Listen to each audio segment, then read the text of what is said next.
Hello and assalamu alaikum everyone. A very warm welcome to the Strategic Business Leader webinar to success for June 2022 exams. I am your tutor Kashif Kamran.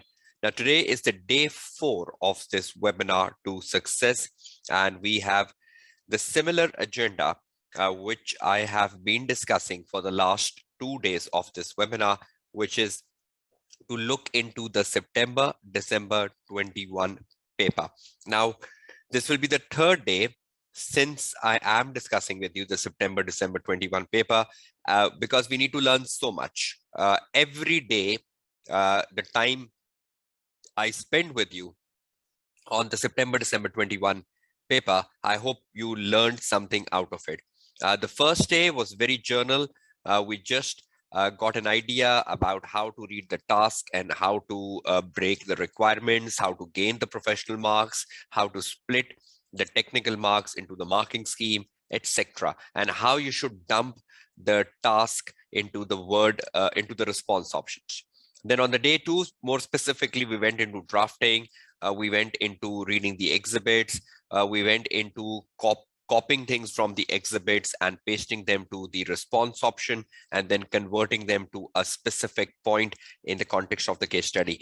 We even realized the importance of reading the article on day 2, and I hope you all agree. We went to the list of 10 to 12 must to read articles at the end of the day 3, which is extremely important. So let's open the day 4. Let's start the proceedings of the day 4, and let's see what sort of surprises or what sort of knowledge we have in store for the day 4. So welcome to the day 4 of the webinar to success. Let's start the proceedings and let's see what is in store. Again, a deep investigation of the September-December 21 paper, a final dimension, a very important dimension, which we have not taken in the last 2 days. So a final dimension of the platform and a final dimension of the paper. Again, evaluation of the examiner report, another reading of the examiner report, and again, something to get out of it as well, because every time we read the examiner report, we will get something good out of it in terms of incremental marks in the upcoming June exams. Again, the do's and don'ts of the practice platform.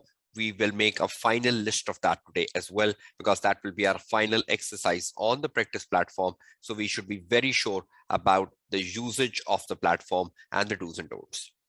Now, this is a key learning we got yesterday. Just a quick recap. The first learning we got on day 3 was candidates who scored well on professional skill did so because their answers were well focused to the case study. And that was the main picking point yesterday, that if you want to pass SBL and you want to gain more marks in SBL, your answer should be linked to the case study. It should not be a generic answer.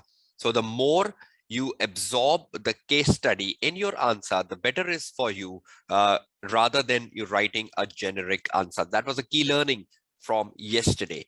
Then many candidates simply copied pasted the exhibits and they did not develop the point. So simply copy pasting information from the exhibit to your answer and not developing it, not using it, or not evaluating it, or not assessing it, of no use. You can copy paste, but provided you develop the point, you evaluate the point, and you explain the point in your own words. That's very important. Read articles, don't ignore them, because otherwise you will be regretting, just like the customer segmentation, a 12 marks question which came in September-December 21 exam, and all those 12 marks were inside the examiner article on market segmentation. Again, that ignorance of reading articles can be a regret. So I hope all of you, rather than coming to a phenomena of regret when you come out of the exam hall in the coming week, it is better to read the articles. And I've given you a list of 12 must to read articles yesterday, day 3, and I hope you've started reading them, if you can give me the feedback.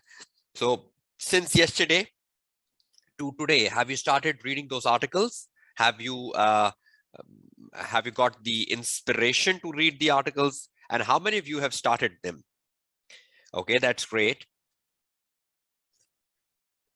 Thank you so much, Ellen and Sahil, for confirming that you are on that list, and fresher, thank you so much. Okay, let's move on to the day 4 agenda, which is to look at another question. Okay, let's go back to the practice platform again. I hope you can see the practice platform back on your screen. And few important things needs to be reinforced today apart from drafting another answer. Now, it is very, very important that when you are on the practice platform or you are in the real exam, first of all, number one is a scratch pad. I, as a tutor, do not find any significance or any importance of using the scratch pad, because I believe first you will copy the information on the scratch pad. Then from the scratch pad, you will take information to the word processor or to the response option. So that's like an extra step. That's like an extra effort. So I believe whatever you have to do it directly on the response option. Yes, but if you have copy pasted something on the response option, which you have not utilized and which you have not incorporated, please delete that information from the response option. Don't leave any information in the response option which is of no use or which is not part of your answer. This is extremely important. I hope you all heard me loud and clear on this. So any unattended information from the response option should be deleted. Is that clear? So don't leave any unattended information in the response option after you have completed your answer. So if there is something copy pasted but not used, delete it. So you might put something extra in the response option when you're reading and planning, but when you convert that reading and planning to answer, there might be a lot of information which you have not touched upon, which you have not even considered. Please delete that off. Is that clear to all of you?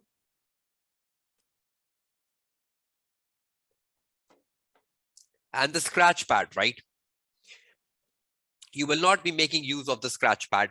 If any one of you has a tendency of using it, please continue to use it. But as a tutor, I never liked using the scratch pad. So this is just my perspective on scratch pad. You might agree or disagree with that, because every student has a different way how he or she approaches the platform.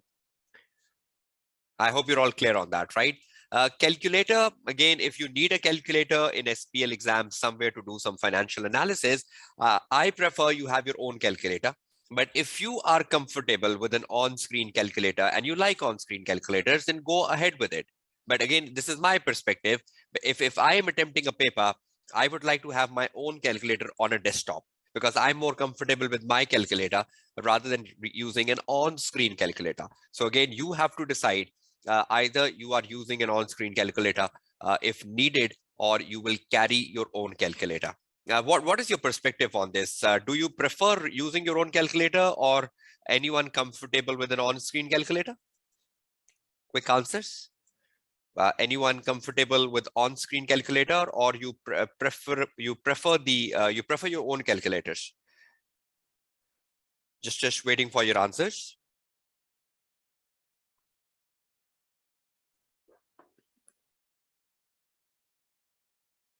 Okay, on-screen calculators are time-consuming. Sahil is saying that. Okay, Yunus is saying that you use the screen calculator. Okay, that's fine. And that's exactly what I find among students, that every student have his or her priorities. Now, some like it, some dislike it. So you need to find what's the best way for you. So you might use an on-screen calculator, you might not use it, but you have to be sure of it, right? Strike through, I've never seen strike through as a valid command because I never use it. The only command I use is the highlight, because when you're reading through the case study, you need to highlight key informations, and whatever information you're highlighting should be copy pasted to the response option. So if you highlight something, that means it's important, and it should then be converted to your word processor. So I do find significance of a highlighter a lot. So I think these are the key features you have on a practice platform. There might be a conflict on a calculator and a scratchpad. Anyone who uses scratchpad? Anyone who likes scratchpad? Because again, that means you will be using it on the day of exam as well. Anyone among you who likes scratchpad or who is habitual of scratchpad, or all of you dislike it? Just waiting for your quick answers on that. And please be a bit quicker on responding. What about scratch pads and your opinions on scratch pads? Are you using it or you're not? Can you drop your question answers? Okay, not using it. Ellen is saying that. No, sir, is Sahil. Okay, Jonas is saying no. So I think majority of you don't prefer using a scratch pad. Okay, that's number one. Okay, now the next thing. Now, when you read the requirements, it's very important you dump the requirements into the word processor. We've already discussed that, so I will be reinforcing that. Now, today we are looking into one more requirement, which is the task number 4 today. But just before coming to that, I just want to address something very important. Otherwise, I'll be forgetting it. Now, one very bad habit of students when they're attempting an SBL paper, in the reading and planning time, you should read all the exhibits. For example, you are attempting a task on a CSR, or you are attempting a task on a customer segmentation.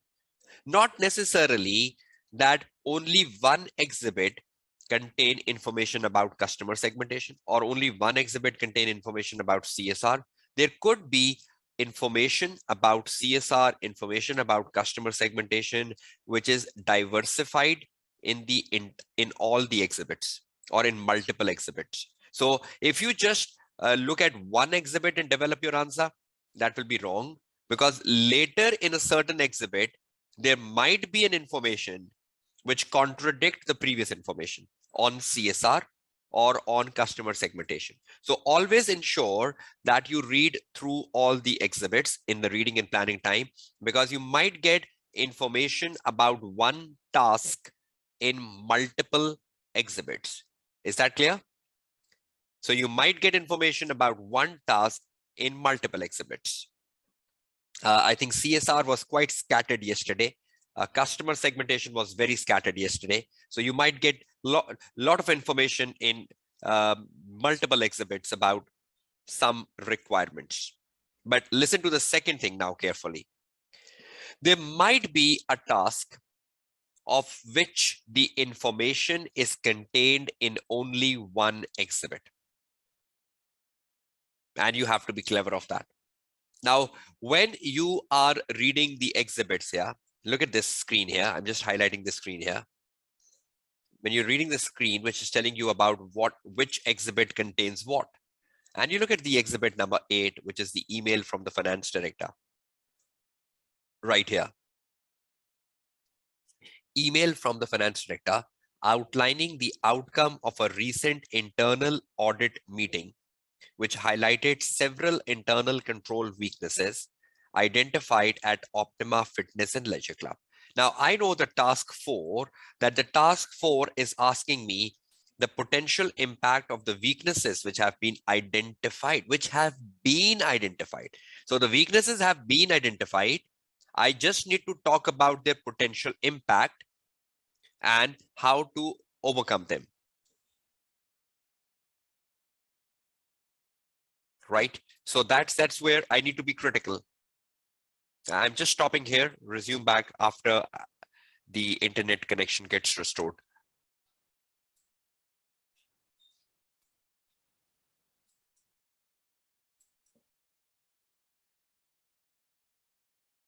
I'll resume back from.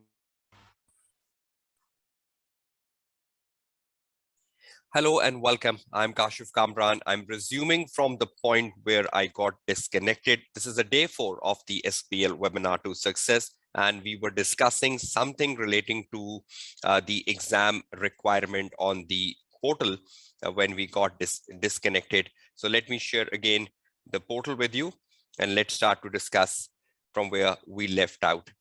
I hope you can see the portal in front of you, the practice platform. and we were discussing something extremely important. Just let me do the recap. Now, when you look at the exhibits 1, 2, 3, 4, 5, 6, 7, 8, and you know the tasks because you read the task before reading the exhibits, right? All of you know that. Now you have read the task, you know there in the task there is something about customer segmentation, something about CSR, something about mobile technology, something about the BFIT program, something about weaknesses in the internal control, right? Now, once you know the requirements and you come to the exhibits, obviously within 1 hour of the time you have to read all exhibits because information can be scattered. Information about CSR or information about customer segmentation could be scattered, etc. Or information about mobile technology can be scattered, or information about big data can be scattered, etc. But there is a possibility there is a possibility that one of the exhibit, when you are reading the title of the exhibit, you get sure enough that this exhibit only relates with one requirement. For example, we were looking at the exhibit number 8, which is right here on the right hand side of the screen. I hope you can see that. I've just highlighted that. Email from the finance director outlining the outcome of the recent internal audit, which highlighted several internal control weaknesses. So this internal audit report has highlighted several weaknesses in the internal control at Optima. And look at the task number 4. The task number 4 is asking you, prepare a report for the presentation at the next board meeting, which evaluates the impact of the weaknesses which have already been identified. They have already been identified in the exhibit number 8, and you need to recommend action to address each weaknesses. Now, you're very sure that the answer of the task 4 lies in the exhibit number 8, not in any other exhibit. Am I correct? So sometime it do happen in SBL exam that you find a certain exhibit addressing a certain task. Apart from that, the information can be scattered. You might need to read multiple exhibits to find relevant information to design an answer of a given task. But are you all clear that task 4 connects with the exhibit number 8 in as a whole? We do not need to look into any other exhibits. So this can happen, right? Sometime in the SBL paper, that one exhibit can be for one task, which is exactly the case for the task number 4. Now, when you are dumping the task, which we did on the day 2, and you're dumping the task on the response option, you did dump the task 4 on the response option. You can see that in front of you. We did dump the task 4 on the day 2 on the response option. Now, when you're reading the exhibits, the titles of the exhibits, and you came across, oh, the exhibit number 8 is about internal control weaknesses. So immediately in front of the task 4, you write exhibit answer will come from exhibit 4. Sorry, exhibit 8. Now you have to write that, because once you come to exhibit 8, you know, okay, this is what I have to connect with task number 4. And when you are answering the task number 4, you know that most of the answer, or the 100% answer, will come from exhibit 8. So while you dump the task on the word processor, and you know there is a definite exhibit which connects with a task, do write that after. This can only happen with few of the tasks, not with every task, but you have to read all the exhibits. That is a much better rule of thumb for SPL paper. Now, just one last thing. Yesterday on the day 3, before I just come back to the task 4, we were looking at the task number 1B. I hope you all remember. And the task number 1B was talking about the strategic importance of CSR, right? I hope you agree. And we were talking about the strategic importance of CSR to Optima for its customer and staff and for its wider stakeholder, right? Now, you know the task 1B is about CSR. And when you look at the exhibits on the right-hand side of the screen, you can see in some of the exhibits, you can find the word CSR. Look at this exhibit number 3. The exhibit number 3 has a terminology CSR. So you're very sure that some of the answer about the task 1B will come from exhibit number 3. And then you can look at the word CSR in the exhibit number 5 again. So you're very sure that some of the answer will also come from exhibit number 5. But the information about CSR could be scattered because eventually you have to read all the exhibits, right? Because definitely you will be reading all the exhibits. But I'm not saying 100% answer about CSR will come from exhibit 3 and exhibit 5 because they have a terminology CSR. You can have information about CSR in the other exhibits as well. But you know that task number 1B, which we have here, task number 1B, right here. Sorry, task number 1B was on these slides. So you can write here task number 1B on slides that most of the answer will come from exhibit 3 and exhibit 5. Look at this task on the word processor. Task number 2A and 2B, BFIT program, collaborative partnership. Examiner was talking about a collaborative partnership in the task number 2A and 2B, and you need to consider the collaborative partnerships, opportunities, and threat, and you need to consider the challenges of this collaborative partnership. Look at these exhibits. In the exhibits, you find the exhibit number 6, which is about a collaborative partnership. And you say, oh, the answer mostly of collaborative partnership will come from the exhibit number 6. So you go back to your word processor. In front of the task 2A and 2B, you will write most of the answer will come from exhibit 6. Now, you can do so. I hope you're getting my point here, what I'm discussing with you since last few minutes. So when you are reading the titles of the exhibits, tell me, can the title of exhibit tell you that to which task can it be relatable? You look at that CSR, you say, oh, it's relatable to 1B. You look at the task collaborative partnership, you say, oh, it's relatable to the task 2A and 2B. You look at internal control weaknesses and you say, oh, it relates to the task number 4. So are you getting my point here? Look at this point. Exhibit number 7, technological developments. Can this be linked to big data and mobile technology?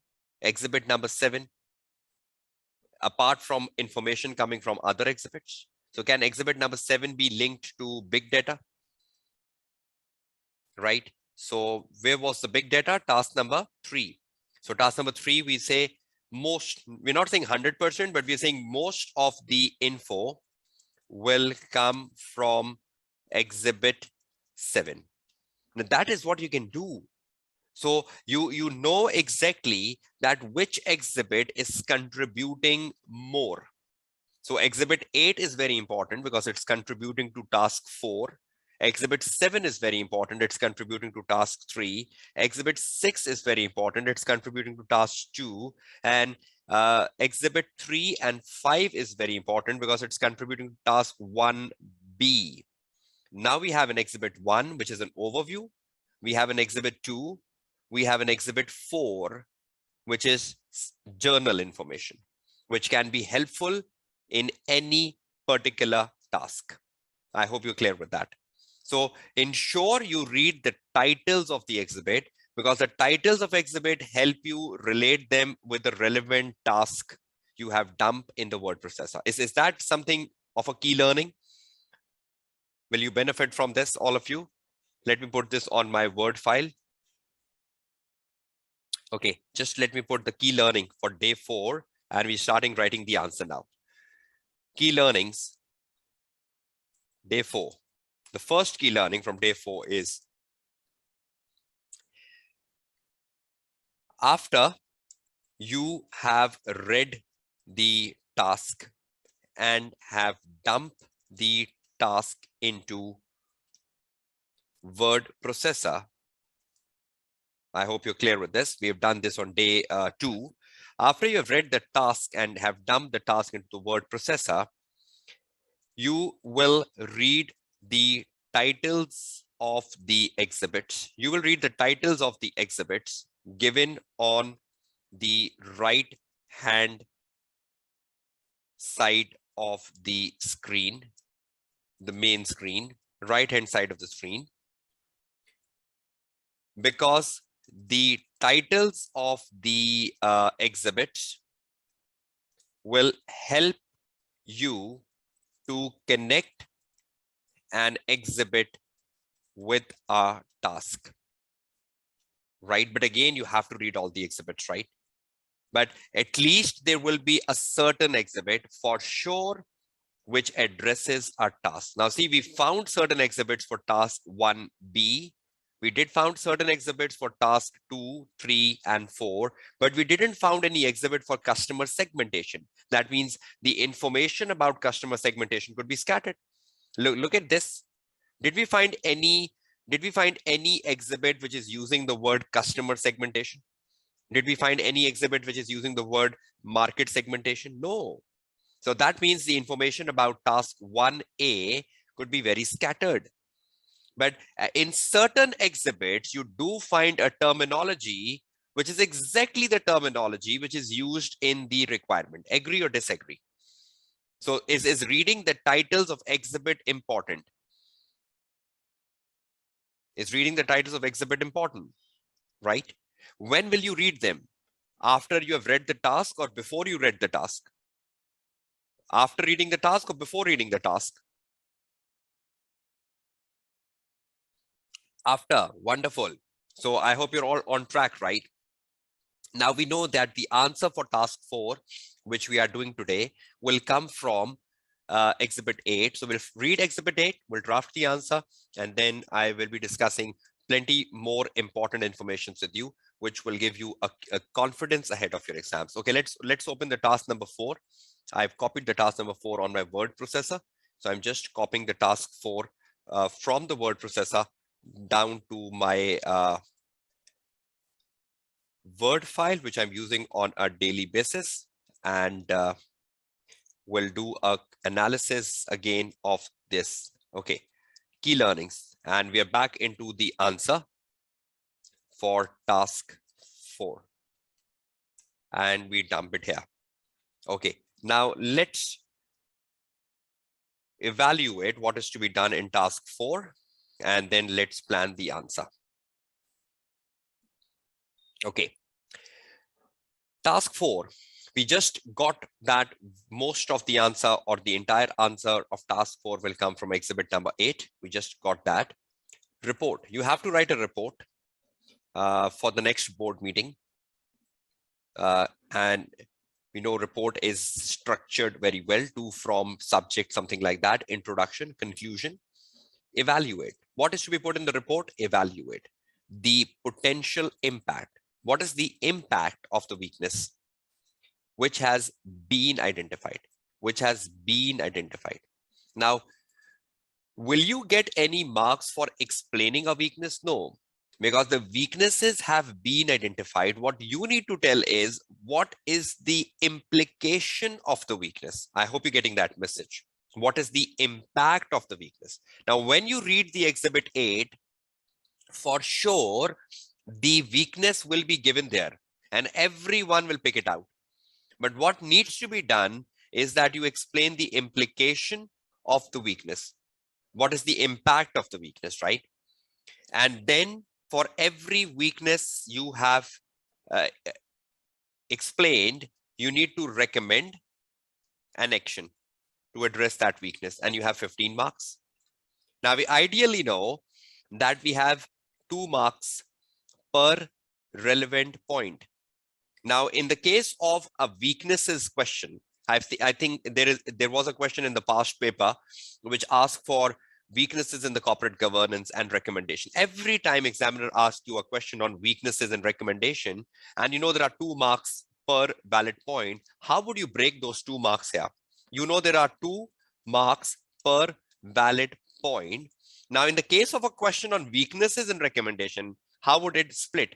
It will split like this: 1 mark per weakness and 1 mark per recommendation. So 1 weakness and 1 recommendation, a cumulative 2 marks. but 1 mark for a weakness, 1 mark for a recommendation. So still the marks remain 2, but you have to break them down. I hope you're getting this marking scheme in mind clearly. So whenever you get a question on a weakness and a recommendation, 1 for weakness, 1 for recommendation is equal to 2, right? Now you have a 15 marks question.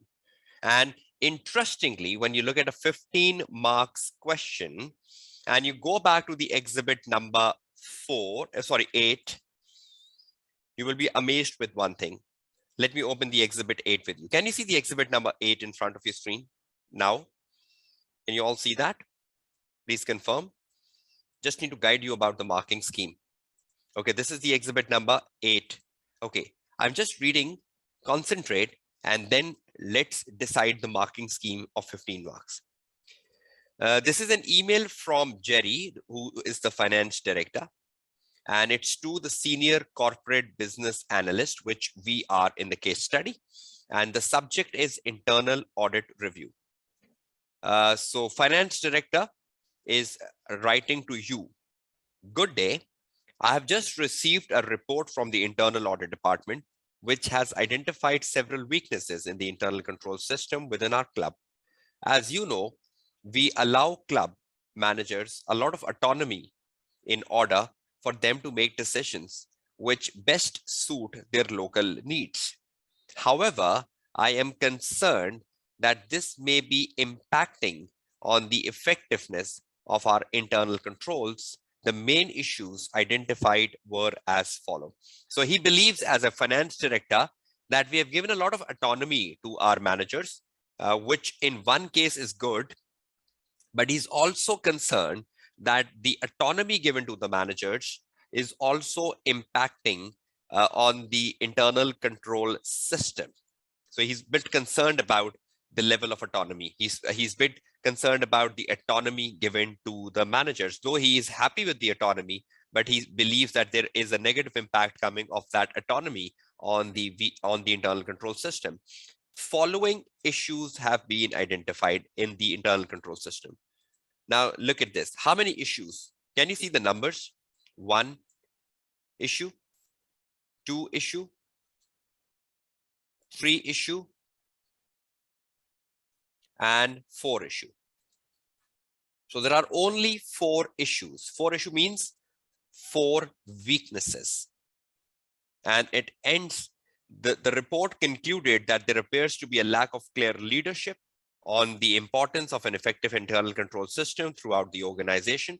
I'm meeting with the chief executive later to report on the internal control findings, and I will need your assistance in considering how we address the weaknesses in our internal control. Regards, Jerry. So how many weaknesses has the email identified for us in the internal control system of this leisure club? 4. Okay, now let's open the task number 4 and let's read this paragraph ahead of the task number 4. This paragraph ahead of the task number 4 is important. I did mention the importance of reading the opening paragraph before the task, because the opening paragraph before the task sets the tone what you need to do. Now see what the opening paragraph before the task is telling us. The senior management team of Optima has always placed emphasis on the local autonomy, allowing local managers at each fitness and leisure club to make decisions which best suit their local conditions, which is good. However, the finance director has received an internal audit report on Optima internal control weaknesses, which has identified several weaknesses at Optima's fitness and leisure club. The finance director has asked you to help him prepare a report, which he will present at the next board meeting. So the finance director has asked you to help him prepare a report, which he will present at the next board meeting. And he needs to give this report to whom? He needs to give this report to the chief executive officer. So who is preparing this report? The finance director has asked you to help him preparing a report. But eventually, who is writing this report to whom? Is finance director only taking a help from you? But eventually this report will be written by the finance director. Eventually, this report will be written by the finance director to the chief executive officer because he's meeting the chief executive officer next week. So prepare a report, right? So it's the senior business analyst writing the report to the finance director, right? Or it is the finance director writing the report to the board of director? Who? Tell me.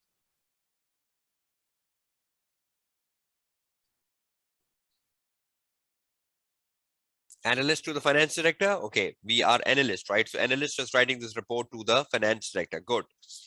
Okay, now come back to the Word file. How many marks we had? 15. Now, interestingly, how many weaknesses we have? We have 15 marks versus 4 weaknesses in exhibit number 8. Now look at the situation. We have just 4 weaknesses in the exhibit number 8. Now what to do? Now that means for every valid implication, we write about a weakness. There can be more than one implication to a weakness, right? Each implication and each recommendation. There can be more than one recommendation for a weakness, right? Each implication will fetch you 1 mark. Now, for example, for the weakness number 1, you wrote 3 implications, 3 marks.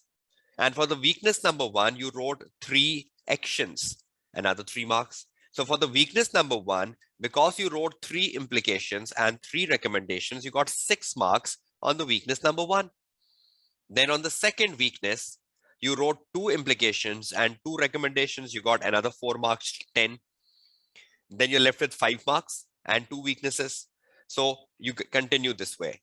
So you have 4 weaknesses. So that definitely means per weakness, you are writing more than 1 recommendation, and per weakness, you're writing more than 1 implication. Agree or disagree? Per weakness, you're writing more than 1 action, and per weakness, you're writing more than 1 implication to fetch the 15 marks. Am I correct? Are you in agreement with me? Right? So each implication will fetch you 1 mark, and each recommendation will fetch you 1 mark. So you can write more than 1 implication. You can write more than 1 implication or more than 1 recommendation per weakness, because that's the only way you will fetch the 15 marks. Otherwise, it's next to impossible fetching 15 marks here. I hope you're clear on the marking scheme. Now let's read and write the answer. You need to demonstrate evaluation skill. So you are demonstrating the evaluation skill. You need to give a conclusion because you're writing a report to objectively appraise the implications. So you have to appraise the implications. What is the impact of the weakness? Objectively appraise the implication of the internal control weaknesses identified and to make well-reasoned recommendation. So you have to give a well-reasoned recommendation, number 1, and you need to appraise the implication. So how will you get the marks? Number 1, you will get the marks if you will appraise the implications. And number 2, you will get the marks if you make well-reasoned recommendations. So focus on this, When I'm writing the answer or when you are writing the answer, our recommendations have to be well-reasoned, number 1.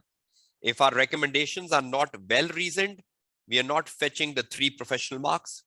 And when we are writing the implication, we have to properly evaluate the implication. We have to properly appraise the implication for optima. And that's how we are fetching the 3 professional marks. Now you need to write a report in this answer. So you put the heading report to, from, subject, intro.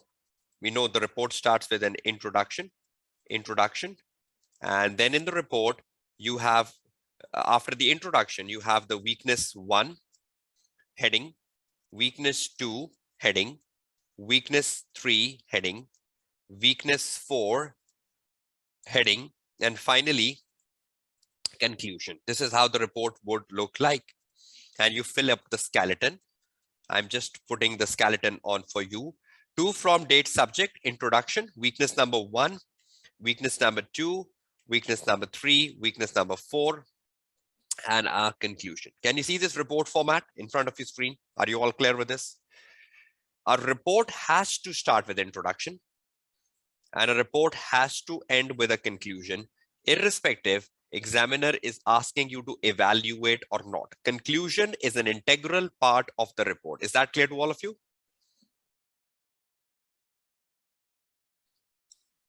Conclusion is an integral part of the report, right? Okay, and introduction is also, right? Introduction is also an integral part of the report, and the report has a proper header, to, from, subject, right? The subject is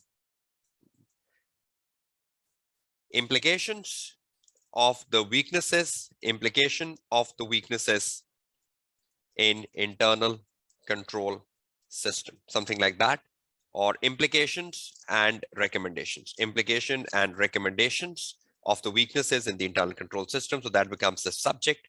To and from, you fill that up and you come to the introduction. How would you write the introduction? The purpose of writing this report is to evaluate the implications of each of the weaknesses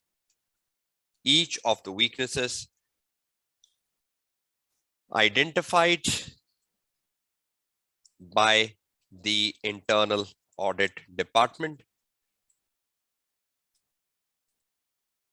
and to justify an appropriate action which Optima can take to address each weakness, something like this, and you end the introduction. So introduction is basically the purpose, right?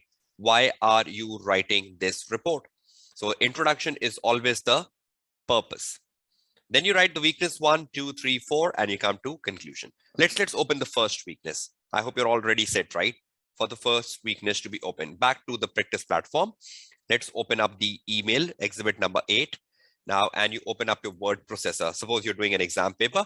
You open up the word processor, you open up the exhibit number 8, 2 windows at a time. And when you are reading, if you get some important information, you will copy paste that to your word processor so that later you can develop that into implication and actions. So suppose you're doing it on the practice platform and you're writing a report for the next board meeting, which evaluates the assumption. So over here, you will write report to, from, subject, intro, and you say weakness 1, weakness 2, and you will dump what you're reading from the exhibit, weakness 3 and weakness 4, and you write a conclusion, right? Let's read the weakness 1 and dump that here when you're reading the exhibit. Okay, the first weakness. I hope you can see the screen in front, right? All of you. About 20% of the club managers are not reviewing regularly. Something not, if you look at this word not, that means it's a weakness, right? And obviously all 4 down are the weaknesses. About 20% of the club managers are not reviewing regularly or at all the monthly performance reports sent by the head office. So is this a weakness? Copy, Control C, bring it down under the weakness number 1, Control V. 20% of your club managers, which is quite a sizable proportion of managers, that's 1/5, 1 in every 5, is not reviewing the monthly performance reports which are sent by the head office, or they're not reviewing them at all. Some were not aware that they should in fact review this. So some had no idea that we had to review it. So probably they were not clear with their job description, or someone from the management or the HR department has not provided them a proper training that they have to review these performance reports. So some of them were not aware that we have to review these reports. Why are we getting the performance reports from the head office? They had no idea. So some were not aware that they should in fact review these reports, nor had any idea what the report contains. Quite strange, right? So they're getting the emails from the head office, but they're not sure what to do with these reports, and they're not sure whether we should review them or not. Quite strange, right? So there are two things here, one and second. Weakness number one. So there are two problems in the weakness number one which needs to be addressed. Firstly, they are not reviewing them on a monthly basis. And secondly, they were not aware that they should review it or not. And they had no idea what the report contained. Strange. Let's drag this weakness number one here to my Word file, and let's do the implication part. The weakness number one. Okay, let's do the first weakness. What are we doing? Implication, right? So first weakness, about 20% of the club managers are not reviewing regularly or at all the monthly performance report sent by the head office. This means that if there is any issues or problems or shortcomings in the monthly performance of the clubs, or any variances in the monthly performances, this means that if there are any issues or problems or shortcomings in the monthly performance reports of the club, or any variances in the monthly performances, this will go unaddressed. And the club managers will not be aware of the issues, and they can become alarming. They can become alarming.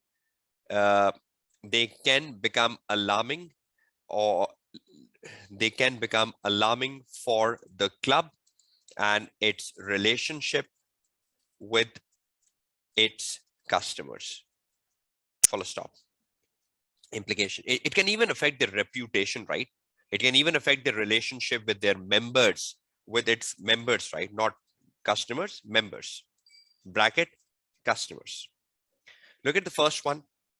So about 20% of the club managers are not reviewing regularly or at all the monthly performance reports sent by the head office. This means that if there are any issues in the performance reports, or there are any shortcomings in the performance reports, or there are variances in the performance reports, they will have no idea.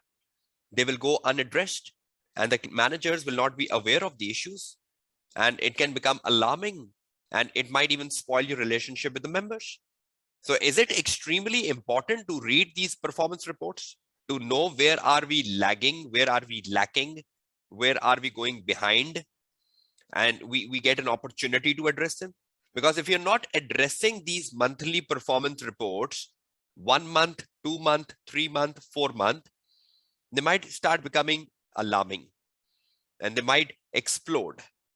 So if you are not reviewing the monthly reports, there will be a point when it becomes alarming. I hope you all agree with me. Look at the second point. Some were not aware that they should in fact review these reports, nor they had idea what the report contains. This is quite strange. This is quite strange, as it means that the managers, this is quite strange, as it means that the club managers are not, the club managers were not made aware of their job responsibilities, or they are not clear with their job descriptions. They're not clear with their job descriptions to exactly know why performance reports are sent to them. Why performance reports are sent to them? They're not clear about that. This is quite strange, as it means that the club managers were not made aware of their job responsibilities, that they have to review it, or they're not clear with their job descriptions to exactly know what the performance, to exactly know why the performance reports are sent to them and what is expected from them on performance reports. What is expected from them on the performance report? They're not aware of that. So it's quite strange. Either your human resource department has not given them the proper training on the performance report, or either the board of director has not interacted well with the club managers about the importance of the performance report. I think there is a lack of leadership, and already that is mentioned in the email. If we go back to the exhibit number 8, sorry, look at the exhibit number 8 on your screen. It says, the report also concluded that there appears to be a lack of clear leadership. I think that leadership lacking is quite visible with the point we are writing here, that the club managers are not aware that they should review the report, nor they had any idea what is contained in the report, right? So what if some of them are not aware that they should review the report? Will they be reviewing it? No, nor they had an idea what the report contains. So full stop. Thus, the club managers will not be taking these reports seriously, or simply ignore them and simply ignore them by not providing feedback, and again, any issues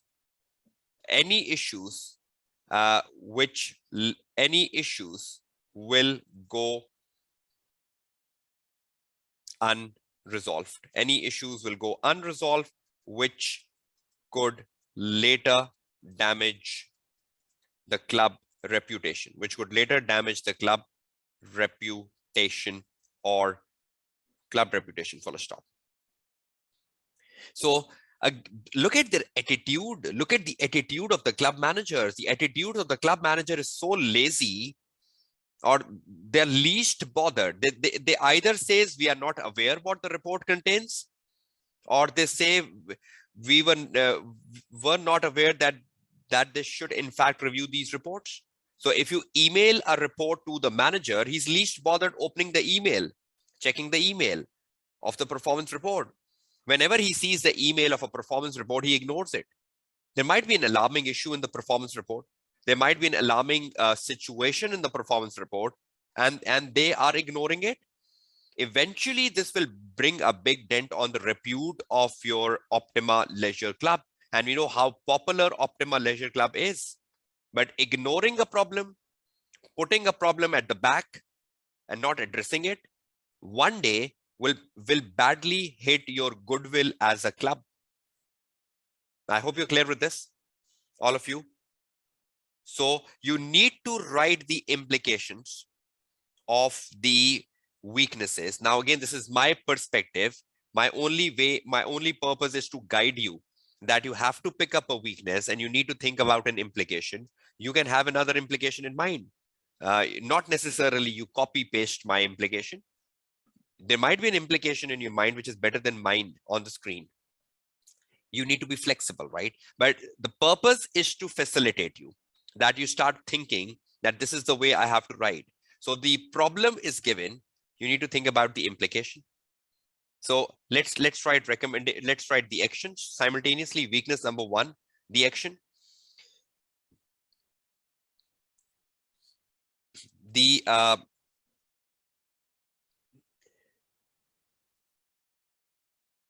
leadership on top of the club managers,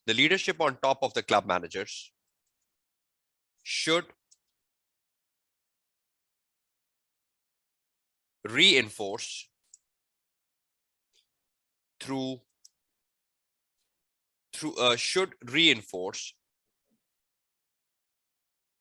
the need to review monthly performance reports, the need to review monthly performance reports by giving clear set of directions, to all club managers, either through an interactive meeting with all of them, or through a proper training program, or through emails sent by the leadership. Some way you need to reinforce the importance of reviewing the monthly performance report. Either you sit down with them, you talk to them, either you have a training session for them, or you send them emails on the importance of reviewing the monthly performance report. If they get an email with the subject importance of reviewing the report, they will open it up and they will get to know, okay, that is the reason we get the reports. That is the reason that this is what exactly we have to do with a performance report. So the leadership on top of the club managers should reinforce the need to review the monthly performance report. So that's one. Second, further,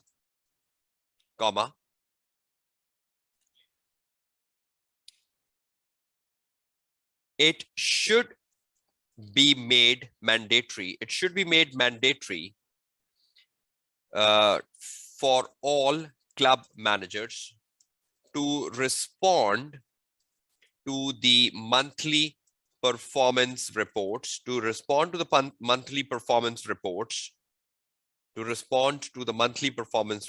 for example, within a week time after they have been received by them.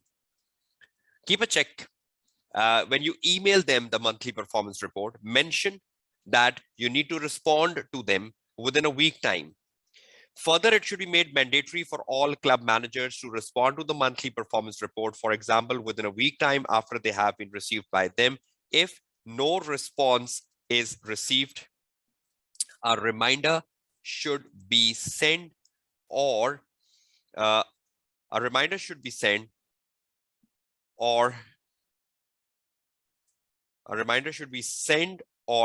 meeting should be called to address the issue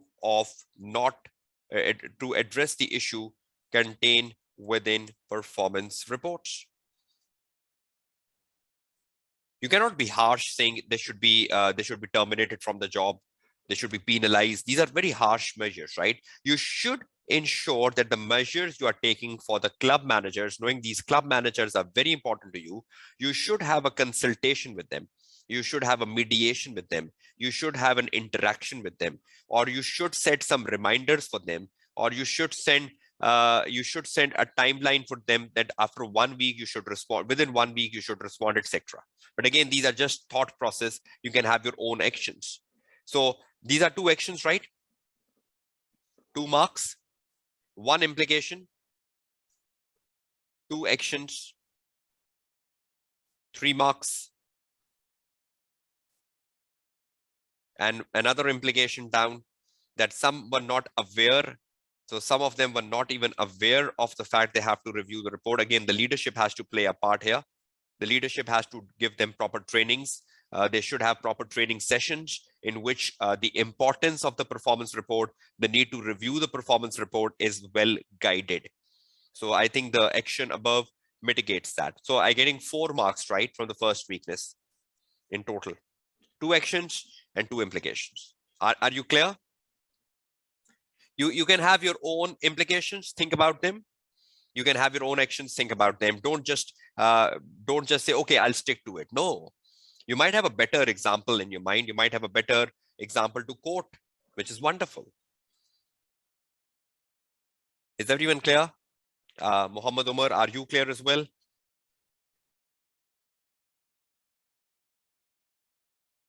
Okay, great. So in this way, you go to the weakness number 2, right? Then you go to the weakness number 3, and you go to the weakness number 4, and you put a conclusion. Let's do one more of them. Let's go back to the case study, and let's open the task number 4. Sorry, the exhibit number 8. And in the exhibit number 8, we have the second weakness. I hope you can all see that on the screen. There are at least 150 fitness instructors employed in our gym across Sealand without the relevant qualifications or without having undergone the correct induction and training required by the company. See the lack of leadership? And I think that is the key reason that even the club managers are not taking any interest in reading the performance report or not even knowing what the performance report contains. So I think there is a clear lack of leadership, even in the point number 2, which says at least 150 of the instructors are without relevant qualifications or have not undergone the correct induction and training required by the policy, by the company policy. So it's a total breach of the company policy. Control C, you open the word processor, and in the weakness number 2, you dump it in the exam, and then you develop the point. Now I take it on my word processor.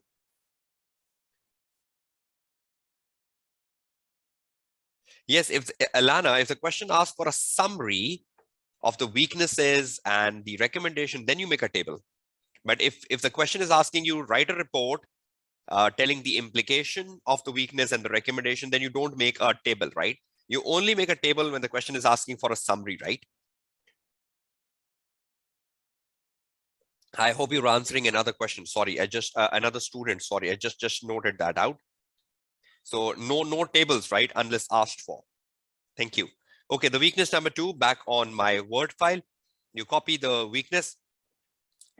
There are at least 150 instructors employed in our gym across Sealand without relevant qualification or without having undergone correct induction and training required by the policy. You know the importance of these 150 instructors? They are either the instructors for the tennis classes, or they're either the instructor for the swimming classes. You have children's of 6 years plus. You have elderly people 65 plus. It might result in some accidents, injuries of the club members.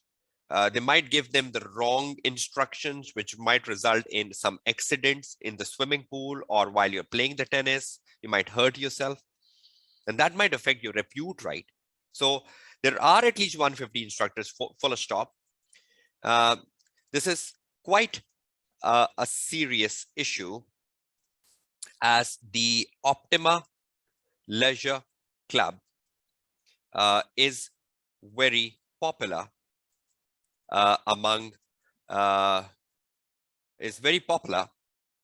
and there are 230,000 club members. There are 230,000 club members at their 55 facilities. See, I remember this since yesterday when I was reading the case, connecting the case. This is quite a serious issue, as Optima Leisure Club is very popular, and there are like 230,000 club members at their 55 facilities. If the instructors are not well qualified or not properly trained, they might give wrong instructions, either for tennis or swimming classes,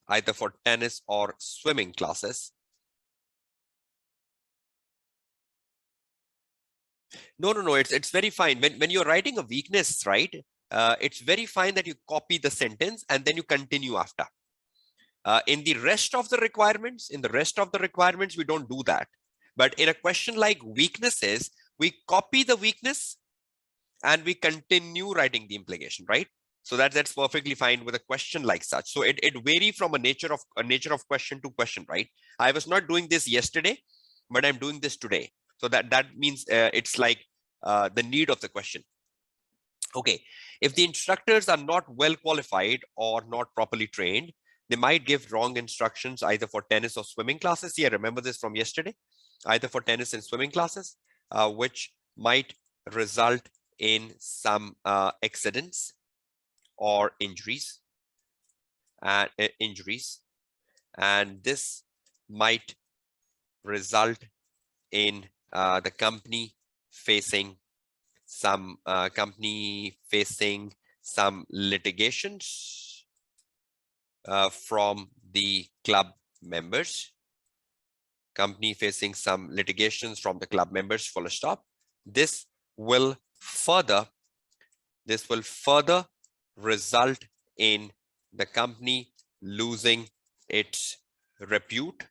The company is losing its repute and competitive advantage in the leisure industry, and a bad media publicity, because it's a listed company, right? A bad media publicity if the accidents and injuries gets to media spotlight. See how many implications have I wrote? I get maximum marks here. This might result in accidents and injuries facing some litigation, 1 mark. Further result in company losing repute and competitive advantage, 2nd mark. Bad media publicity if the accident and injuries gets to media spotlight, 3rd mark. Examiner is saying 1 mark per valid implication. Now, in the first weakness, I split them, but in the second weakness, I have accumulated them in 1 paragraph. So at least minimum 3 marks I'm coming across here with those 3 yellows implications, full stop. Next, further, comma,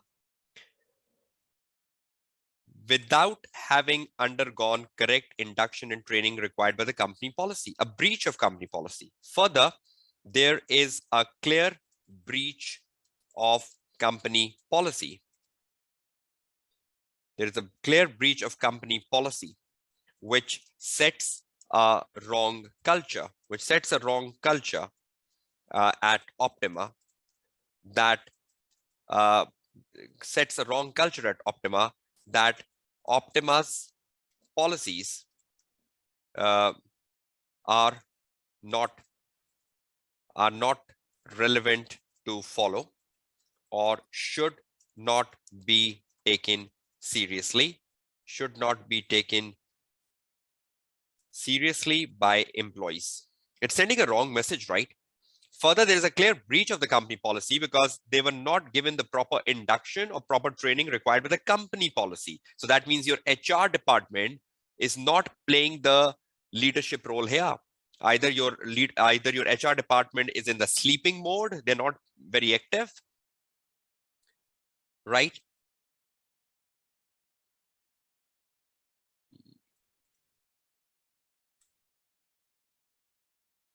Further, there is a clear breach of company policy, which sets a wrong culture at Optima, that Optima policies are not relevant to follow or should not be taken seriously by employees.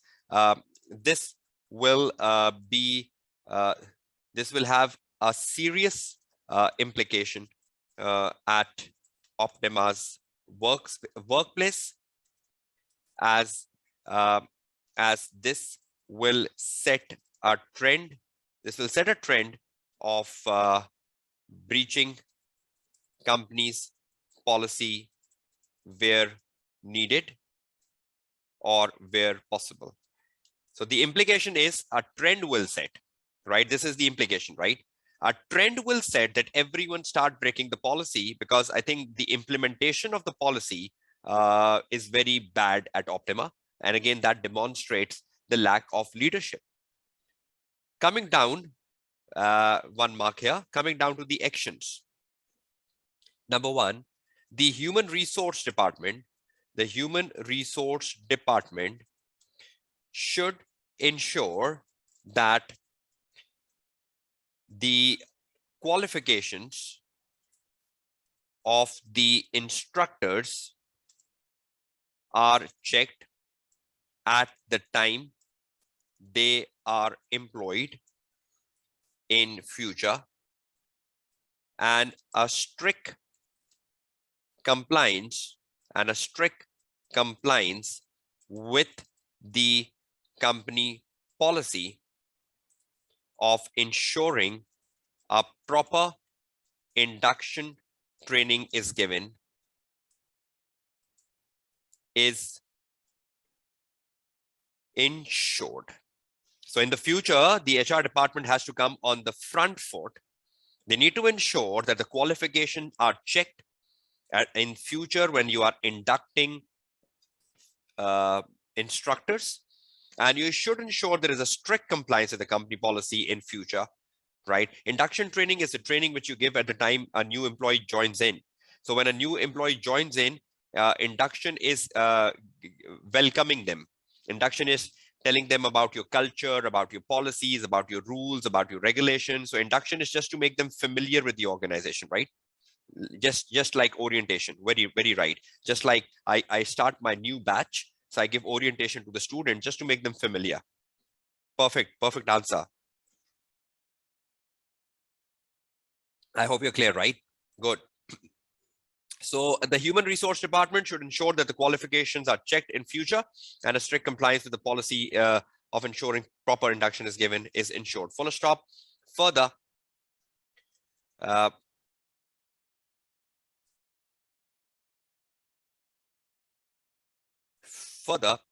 instructors should be regularly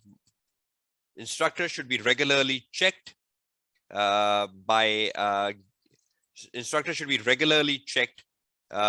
engaging them in short training, training sessions to ensure,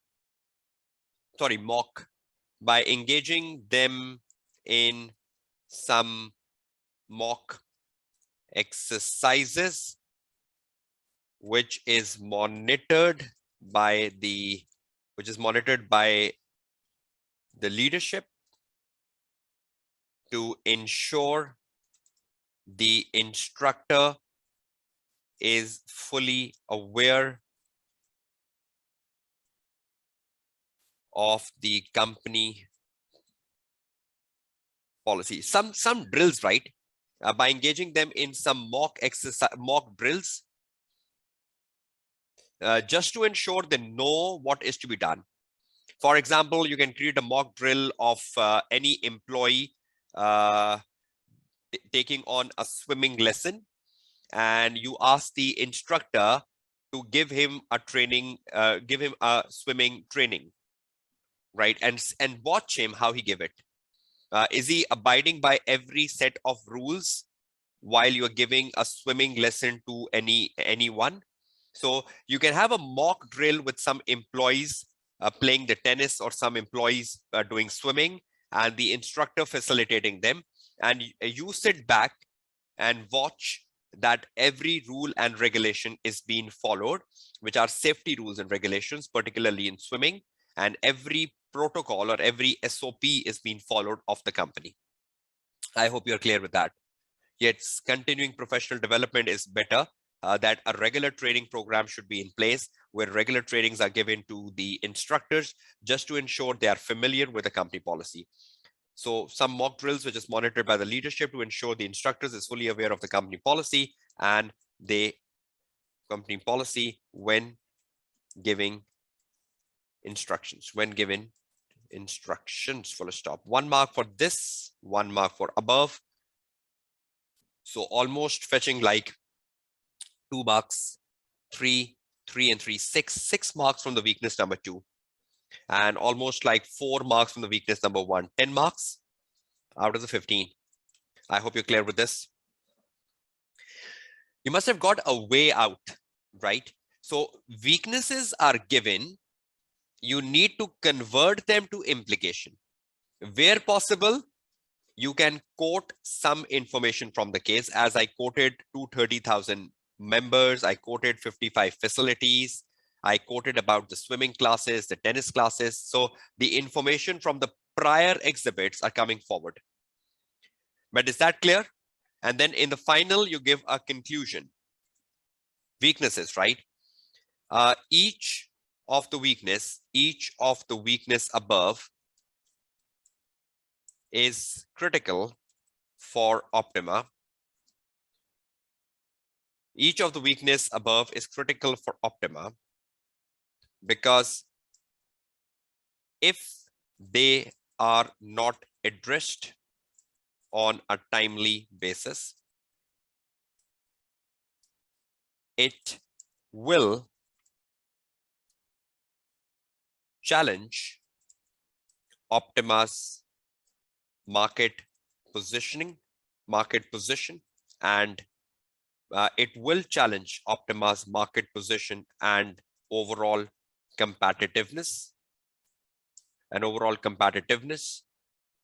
Each of the weakness above is critical because if they're not addressed on a timely basis, it will challenge optima's market position and overall competitiveness. So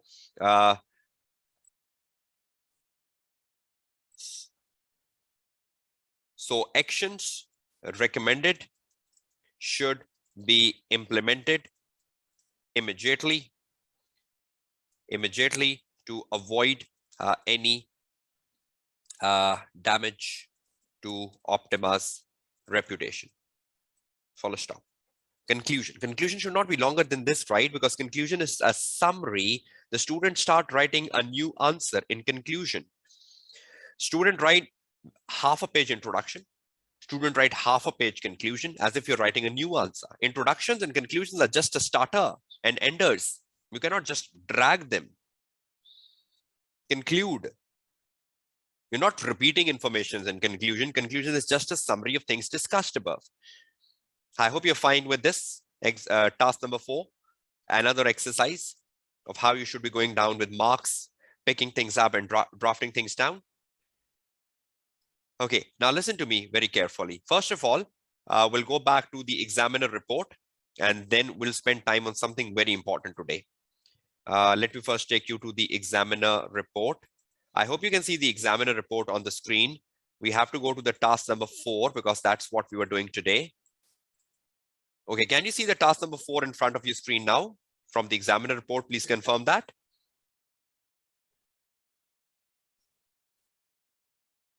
Okay, great. Let's go down and see what is the comment.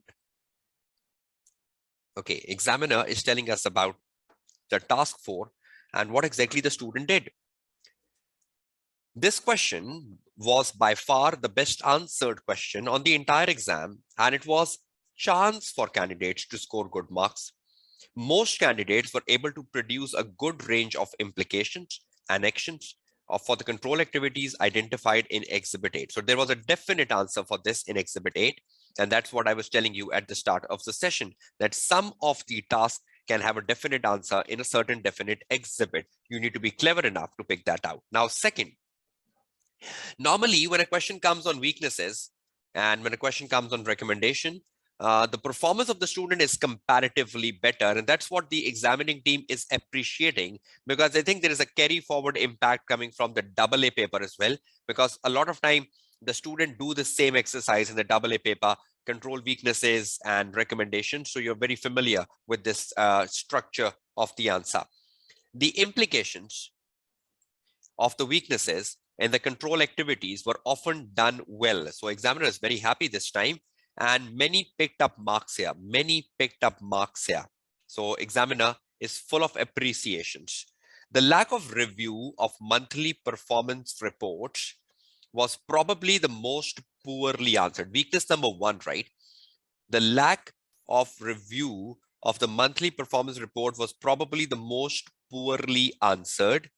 So now comes the first criticism. As many candidates missed the fact that operational issues would be missed over time and potentially impact on business performance, right? And that was my point of view as well, that if you tend to ignore the monthly performance reports, the issues will become alarming or they will become burning. So if you are ignoring, that ignoring can result into a disaster for the business, right? The control weaknesses of having unqualified staff.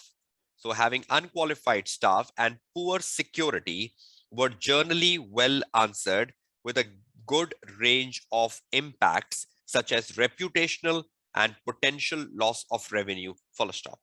Weakness number 3, I think in the weakness number 3, there was something about poor security and student linking the unqualified staff and poor security with reputational risk and loss of revenue. Because if you lose your customers because of unqualified staff or poor security, eventually you are also getting affected with your revenue or your market share or your competitive advantage. So you need to think about impact on the business. If you've done the AAA paper, there is a question which comes in the AAA paper, business risk. So these weaknesses are like the business risk. What is the impact of them on the business? So you need to think about the impact on the business, right? The approval and payment of the refurbishment.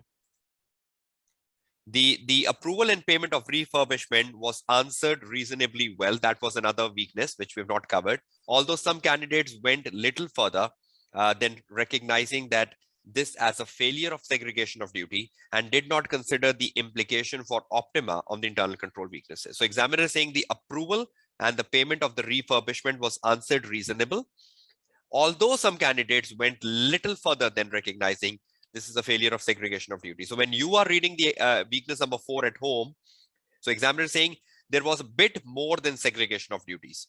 So try to pick what extra was there apart from segregation of duty. I think one person was doing the approval and one person was doing the payment.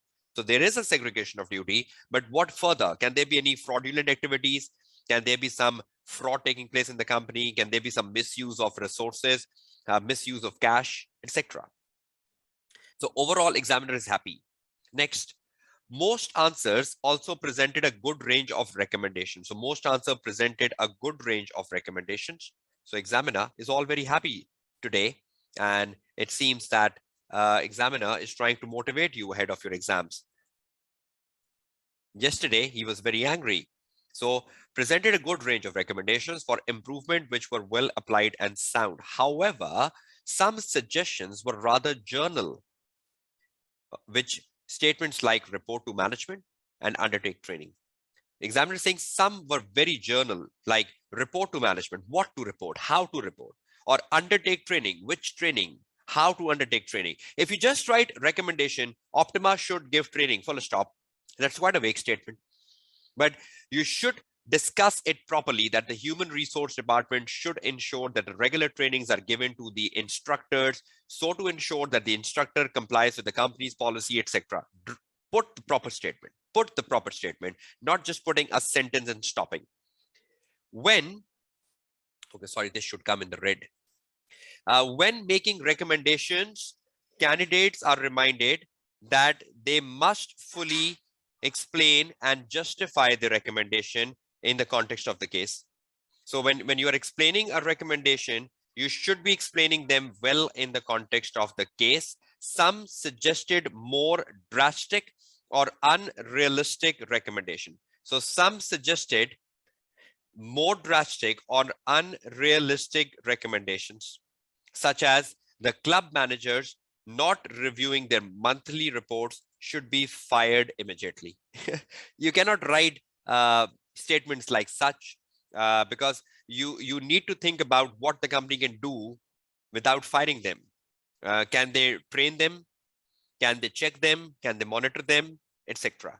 And that the breaches of the security, which is in the weakness number 3, which we have not covered, could be improved by facial recognition technologies. You cannot tell a recommendation which is costly.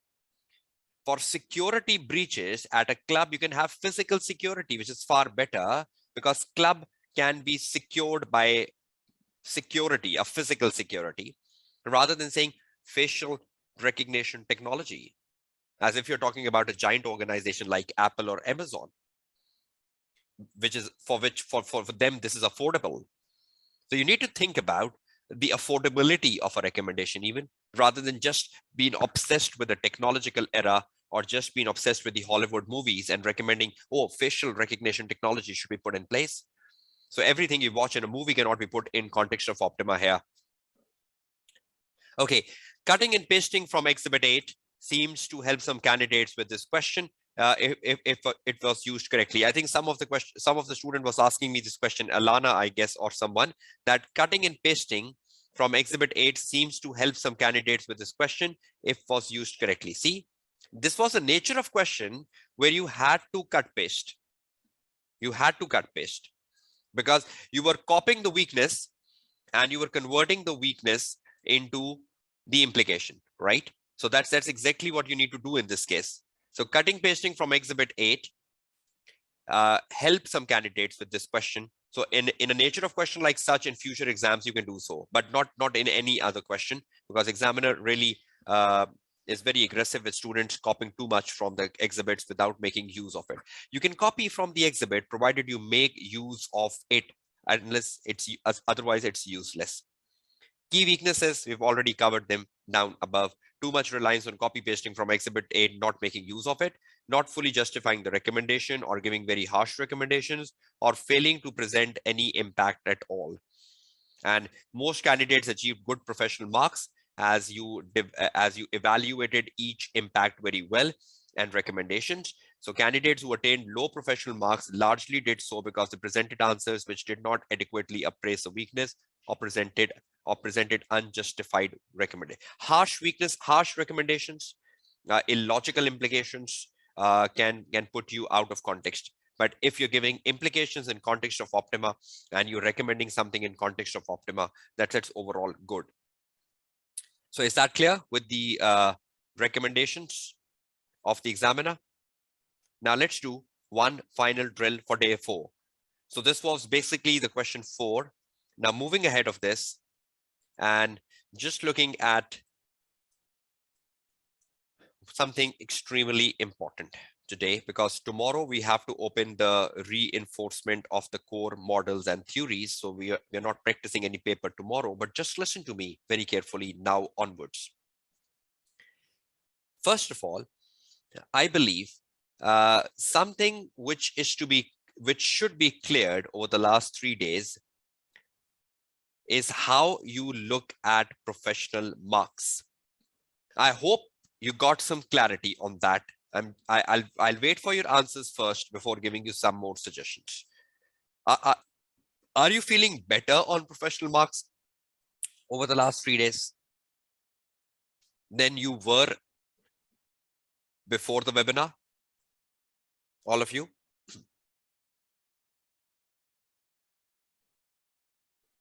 Are you feeling better? And what exactly is a betterment? What exactly is a betterment? Because I need to conclude on something, and your answers will help me. What exactly is a betterment? If you can put a sentence quickly in the chat box. Okay, a lot more simpler to get professional marks. And what make that simpler, Sahil? What make that simpler for you? Because I'm looking for that key sentence. What make that simpler for you to get professional marks? What? Exactly what?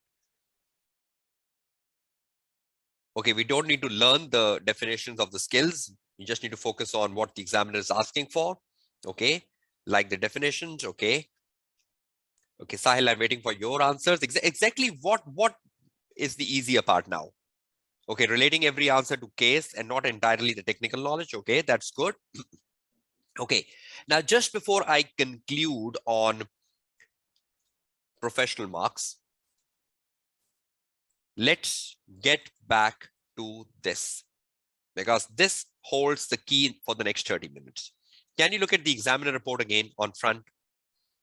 And in this examiner report, you go down, there is a proper page number 6, which is about professional skill marks. I just click on this and I reach here.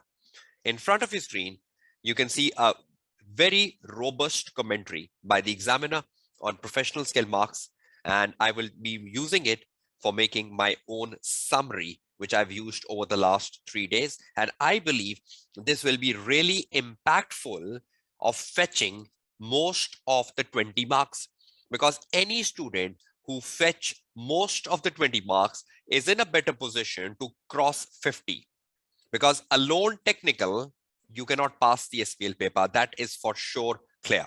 Okay, just 10 minutes and reading through professional marks quickly. I'll keep my speed faster. Many candidates had clearly thought about professional marks and attempted to present their answers in an appropriate format. So examiner is saying most of the students answered the question in an appropriate format as requested in each task. Presentation of answer has certainly improved in recent sittings. So he's also happy with the presentation of answer. So one thing he's talking about is an appropriate format. One thing he's talking about is the presentation of the answer in the para 1. So let me take this back to the Word file, professional marks. The first thing the examiner is talking about is an appropriate format. I'm just taking things in the order of the examiner. Appropriate format. Then the examiner is talking about presentation of the answer, and he's very happy that this has improved over last few sittings. Okay, moving back.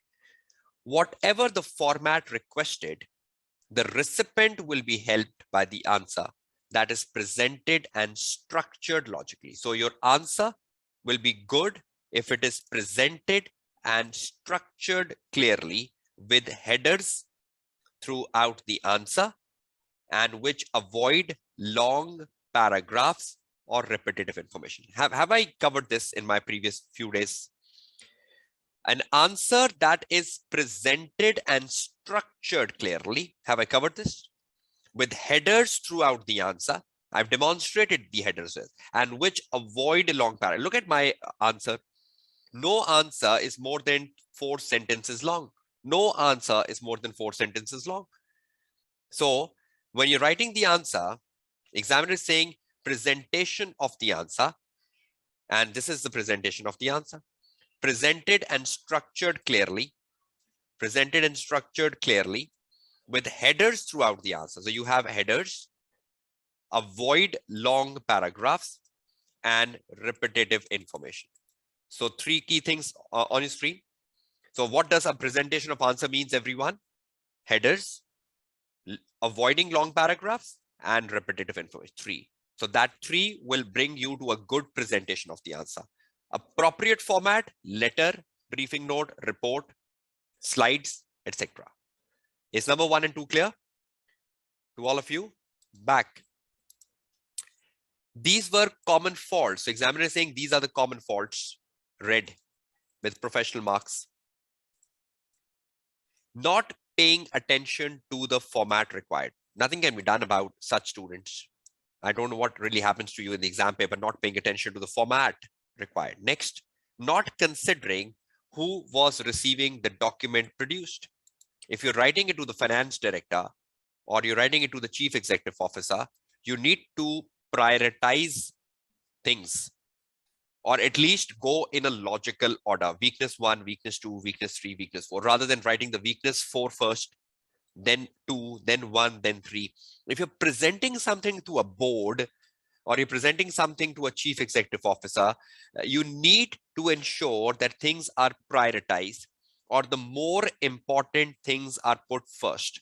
You cannot put definitions, you cannot put backgrounds, writing things to the chief executive officer or finance director. A lot of time the student have a very bad habit of introducing the topic. Suppose if a question comes on integrated reporting, and the question is asking for evaluate the benefit of using the integrated reporting for Optima, something like that, 10 marks. Now, instead of telling examiner what is the value or importance of an integrated reporting for Optima, you will start the answer by first telling that an integrated report is a concise communication about governance, about prospects, about performance, about strategy, etc. Full stop. The integrated report consists of 6 capitals: financial, intellectual, uh, relationship capital, etc. And you then start putting the definitions of the capital. So many times I've seen student mock answers, I've seen student assignment. Then when they start answering a topic, they will first give the knowledge. Like if they're doing an answer on CSR, they will tell that the CSR has a normative approach and an instrumental approach. And then they will talk about Gray, Owen, Adam, and then they'll talk about Johnson and Scholl. And then they come to the answer. Why? In an SBL paper, there is no space of writing a rote learn knowledge. There is no space of writing a background of the topic as if the examiner don't know about it. How many of you do that? Is there someone in this live session who do this? Because that's extremely a wrong approach if you are doing it. Because that's not the approach of a strategic business leader. A strategic business leader starts from where it has to be started. A strategic business leader is very efficient. He knows the value of time. He knows the value of money. He's not wasting time on something for which you are scoring 0. How many of you do that? Anyone who can claim that you do this? You look at a topic and you introduce a topic before you come to, oh, what was the examiner asking? Like customer segmentation. You will first tell everything about customer segmentation before even realizing the examiner was asking you the value of customer segmentation to Optima, or telling something about big data, or telling something about mobile technologies, not even knowing what the question was asking for. How many of you do that? There is a complete silence currently. What should I assume this as an acceptance from all of you? Are you getting my point, everyone? How many of you do this? Okay, one student, Tajwar, is saying, I don't. What about others? How many of you do? I don't either, Sahil. That's good. And those who are silent, what should I assume? You do. So silence is acceptance, right? Okay, at least 2 students are clearly saying, I don't. That's good. Rest are not interested in responding. So let's not conclude on their stance. Okay, so not considering who was receiving the document produced. So please ensure, avoid these introductions. Waste of time, no marks, and you're just writing something of which there is no purpose and no value. Third, poor tone and comment mates. Tone is what? Tone is demonstrating commercial acumen, demonstrating skepticism, demonstrating evaluation. Now you need to read the statement very well, because if you read the statement very well, what you need to demonstrate, you will be giving the answer in the right tone. So the third thing, which I will believe comes in the professional marks, is the tone. And the tone is what is to be demonstrated and how. Have we covered this in the last 3 days of the webinar? What is to be demonstrated and how? That is the skill. That is the skill required. And if you read the statement, what is to be demonstrated and how, will you be in a far better position to tone the answer in the appropriate manner? Have we covered this demonstration on day 2? Demonstrate this, demonstrate that. And does that line make sense? What is to be done? Is that demonstration line of the examiner vague or meaningful? Tell me. Is that demonstration line of the examiner vague or meaningful?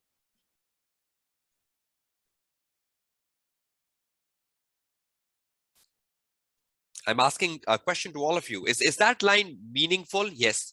Thank you. And when you read at home, do you exactly know now what is to be done? So tone is very important, right? Okay, moving back.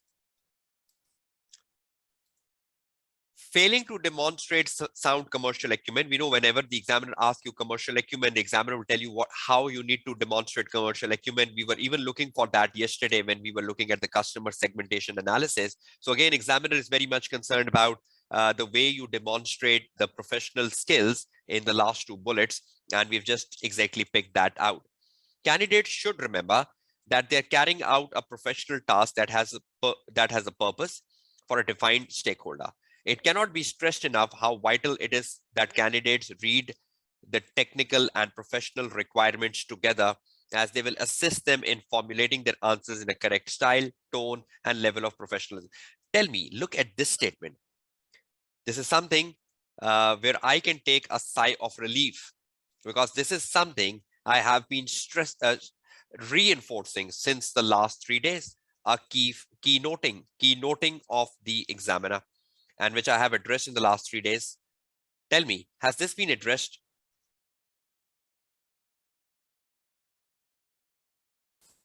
Look at this. Examiner saying it cannot be stressed enough that you have to read the technical and professional requirements together, as this will assist them in formulating. Have I shown you on day 2 the way to read technical marks, break them, professional marks, break them, plan the structure of the answer, how to go about it? Is that something extremely important from the day 2 of the webinar? Right, good. So examiner is exactly putting that in the report.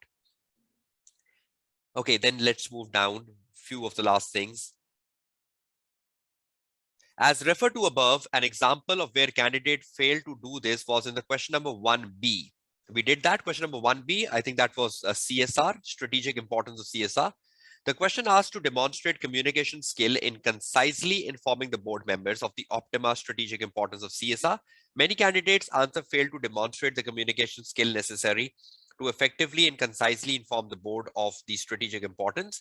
Therefore, although they may have presented the answer in the appropriate presentation slides and notes, if they fail to demonstrate sound communication skill by presenting their points logically, concisely, and in an appropriate tone, they were awarded few professional marks.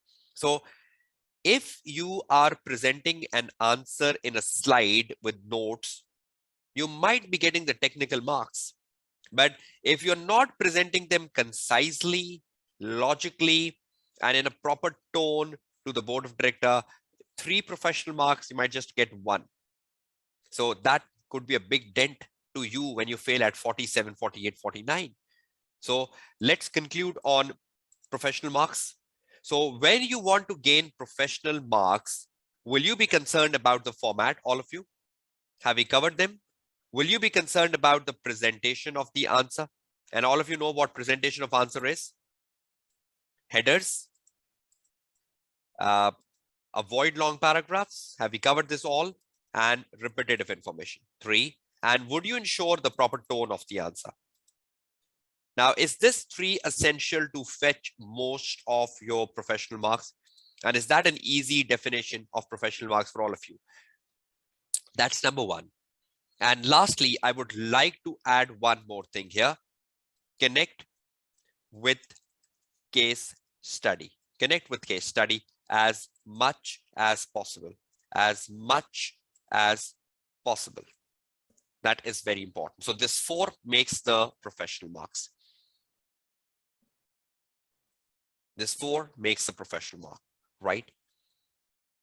And that is also the end for the day 4. I'll meet you back with day 5 and the recording of.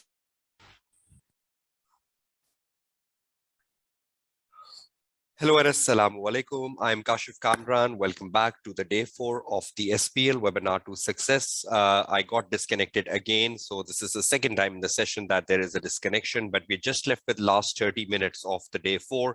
So just let's wind it up and the recording gets uploaded in one go. Now we were discussing the professional marks just when we got disconnected. Let me put that on the screen. We concluded that 4 essential things are required for gaining most of the professional marks in SBL. Number 1, the format. Number 2, the presentation of the answer, which itself consists of 3 things: headings, shorter paragraphs, not more than 4 sentences long, and avoiding repetition. Then the tone, which is the demonstration of the skill on which the day 2 and day 3 of the webinar was very clear, and then connecting with the case study, because that connection with the case study is extremely important. The more you connect with the case study, the better for you, because that is extremely important, not just to gain the professional marks, but also to gain your technical marks. So it's extremely important that the connection with the case is very, very important. Now, just few of the last things from this understanding. The computer-based exams, the SBL, and we just need to have a final list of things so that you have a comfortable application of that on the day of your exams.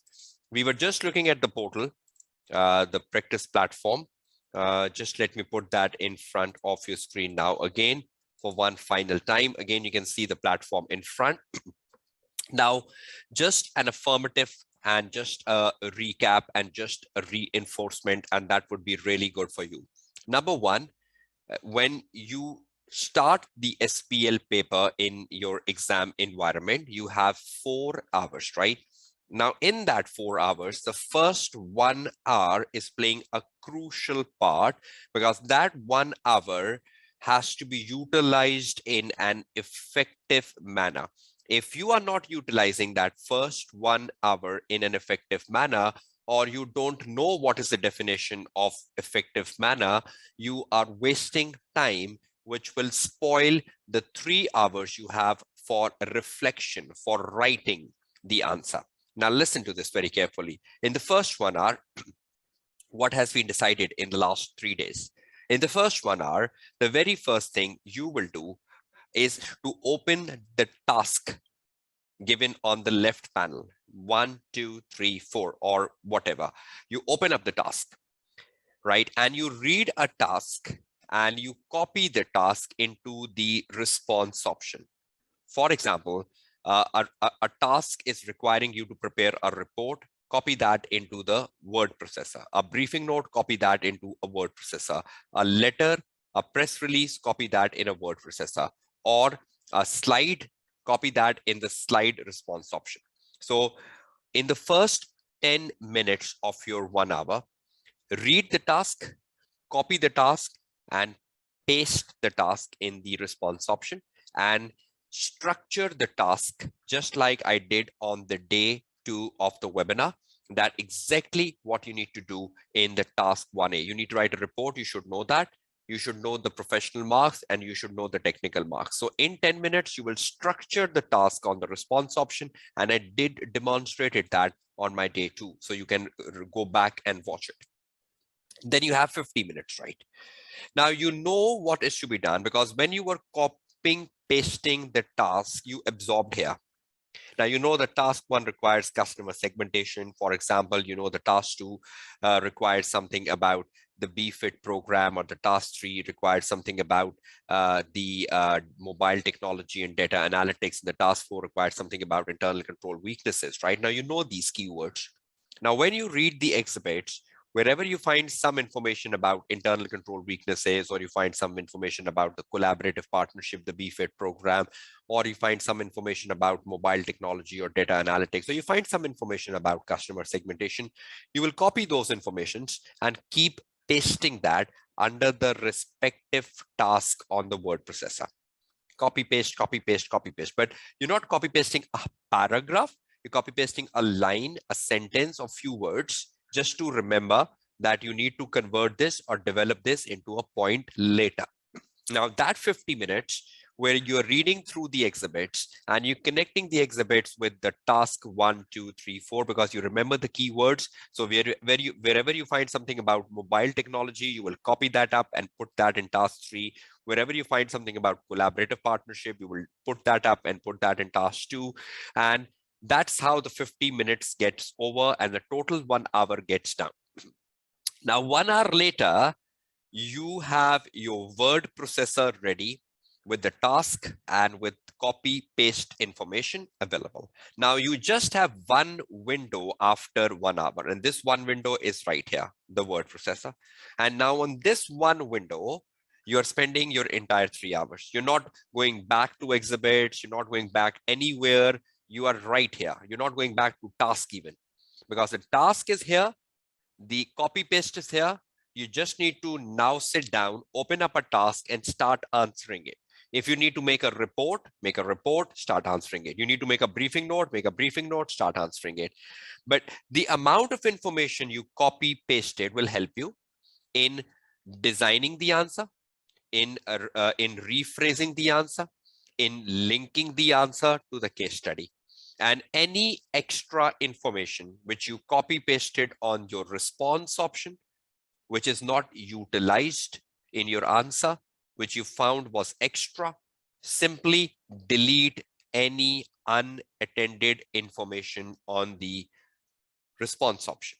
Only keep that information on response option, which is answer. Anything extra put in but not used, delete it. That's extremely important. Now, one thing which I even discussed today, that when you read this, the right hand side of the screen, examiner will tell you the titles of each exhibit, that what is exhibit 1, what is 2, what is 3, what is 4, what is 5, to up to 8 in this case. Now, when you are reading the titles of exhibit, you might find a terminology which is a subject matter of a task. For example, you find CSR as a terminology and you say, oh, this is the subject matter of the task 1B. Or you find a terminology mobile technology or technology and you say, oh, this is a subject matter of the task 3. So immediately your mind will start to process and you will say, okay, this particular exhibit will be very important when I'm answering a particular task. So you can note it down on the word processor in front of the task 1B, for example, that exhibit number 3 and 5 will be important because they're using the terminology CSR apart from other exhibits. There is a possibility that other exhibits also contain information about CSR, but at least 3 and 5 seems more important because they have information about CSR. So that's another utilization of connecting exhibits with the with your task and then delivering the best in context of 3 hours. Let's make a quick recap of things we decided on the practice platforms over the day today and over the previous day. First of all, you need to decide decisions about Scratchpad. And what we concluded is that at least I, as a tutor, and most of the students agree with me in the live session, that they're not using Scratchpad because everything is going down to the response options area of no use as decided. Next, we decided the on-screen calculator, and we found diversified opinions. Some students prefer using on-screen calculator and other prefer their own. So again, it's totally up to you. No enforcement here, but again, you have to go with your own judgments. But on Scratchpad, we had a consensus. Then highlighter, no doubt, that's an extremely important area because highlighter is used for annotations and annotations of important informations in the exhibits, which should be copy pasted on your response option, which should be copy pasted in the response option. So highlighter will help you highlight the important things, which can then be copy pasted to your response options available. So 3 important things, that is it. Then you come down next. The first 1 hour and the remaining 3 hours. The first 1 hour and then the remaining 3 hours. The first 1 hour is extremely important because that's known as the reading and planning time. And what exactly are you doing under that first 1 hour is extremely important. Now, in that first 1 hour, First of all, you should read the task and copy paste the task in respective response options as shown in day 2 of the webinar. So if you forgot that, go and check it out. You should read the task, copy paste that.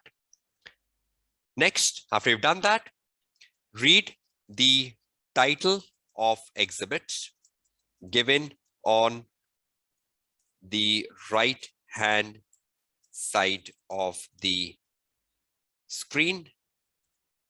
That is the that is the computer-based platform in front of you. Read the title of the exhibits given on the right hand side of the screen in front of you in exam, and try to pick exhibits which gets connected with a particular task.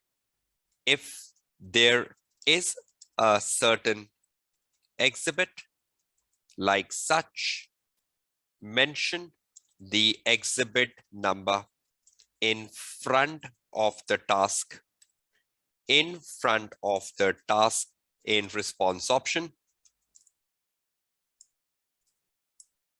as we did on day 4 today for exhibit 8 versus task 4, right? So I hope you agree.